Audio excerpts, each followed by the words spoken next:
हाँ ये हमारे महाकाल राजा के जो है पंडित पुजारी हैं, वहाँ पूजा आदि करते हैं, अभिषेक आदि करते हैं। इधर में वो बैठे हैं हमारे रामेश्वर पंडित। उधर जिधर नाम ले रहा हूँ उधर मोबाइल भी घुमा, तेरा बाप घुमाएगा। ये पंडित हमारे रामेश्वर त्रिकुटी मूर्ति हमारी पुजारी है। ये महादेव जी महाराज हैं हमारे, यहीं रहते हैं, अधिकतर पाठ में समय व्यतीत करते हैं।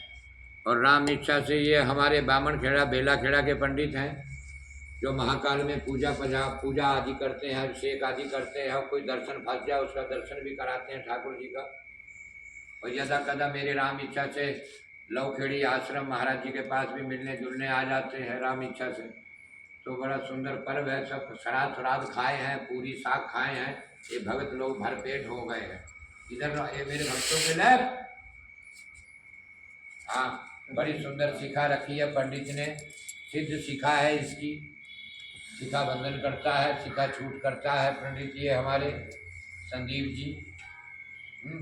शिखा सूत्र के साथ रहते हैं। ब्राह्मणी कर्म शिखा सूत्र से ही परिपूर्ण होता है राम इच्छा से। और श्राद्ध का पक्ष है। खीर किस किसने खाई? खट्टी खाई, मिट्ठी खाई?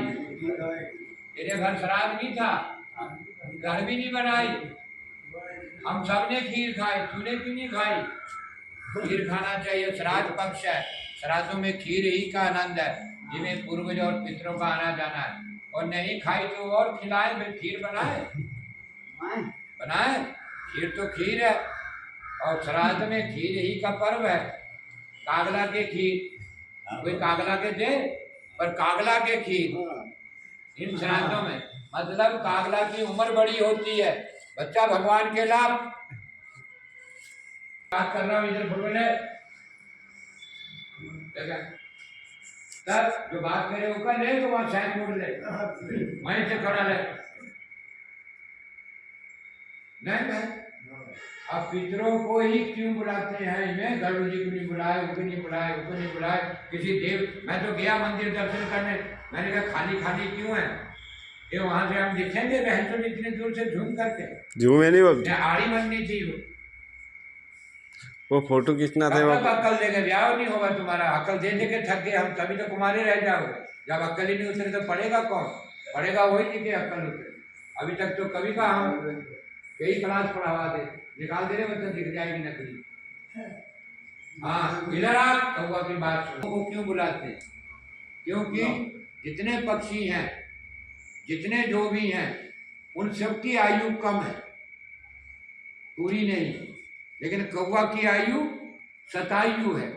कहा है लाख वर्ष नागा, करोड़ वर्ष कागा। अगर लाख वर्ष की उम्र होती है नाग की, लाखों वर्ष के नाग होते हैं, वो उससे भी ज्यादा आयु काग की होती है, कौवे की। ये पीढ़ियों की रोटी खाते हैं कौवे जो है। अब कौवे नहीं मिलते हैं, बहुत कम है, लेकिन मेरी लोग थोड़ी में 25-30 कौवे आते हैं, पता नहीं कहाँ से आते हैं, और शाम ढलते ही चले जाते हैं जहाँ भी जाते हैं कौवे। और उसी के लिए भगवान शंकर ने कहा जाओ कागभूषुंडी ऋषि आश्रम, जरा उधर इधर कागभूषुंडी ऋषि आश्रम जाओ, वहां पर गरुड़ जी तुम्हारा इलाज होगा। कि कागभूषुंडी आश्रम कौवे की दीर्घ आयु है। हम भी, हमारा भी नाश हो जाता है, हमारे भी नाश हो जाते हैं, हमारे कल्पों के नाश हो जाते हैं, रुद्र का भी, ब्रह्मा का भी, विष्णु का भी। कल्प के बाद समावेश फिर रचना। लेकिन उन्होंने कहा वो कागभूषुंडी जो रहता है वहां पर, सिर्फ उसका एक ही काम है, नाम को काल नहीं खाता है, वो नाम जपता है, उसका कोई साधन नहीं। प्रातः काल उठता है कौवा ऋषि, वो तो ब्रह्म है, ब्राह्मण है वो, लेकिन गुरु ने प्रसाद में कौवा बना दिया, तो उन्हें गुरु प्रसाद अपने पास रखा है। हालांकि इच्छा मृत्यु है उसकी, गुरु ने क्या दिया? कौवा बना दिया। कौवा उन्हें कहा मुझे इसी में ही राम के दर्शन हुए, यही गुरु कृपा है, इसी के बाद मुझे मंत्र मिला, तो मैं कौवा दे नहीं छोड़ता हूँ गरुड़ जी। इसी कौवे से मेरी गुरु कृपा याद है मुझे, उसके कारण भक्ति रस तब पड़ा, कोई उनको सुनाया उसने, इसलिए मैं शरीर रखता हूँ। नाम को काल खाता नहीं, सिर्फ काम करते हैं, नाम जपते हैं। सुबह नहाए उठे सीधे कहाँ जाता है कागभूषुंडी, नहा धोकर पीपल के नीचे।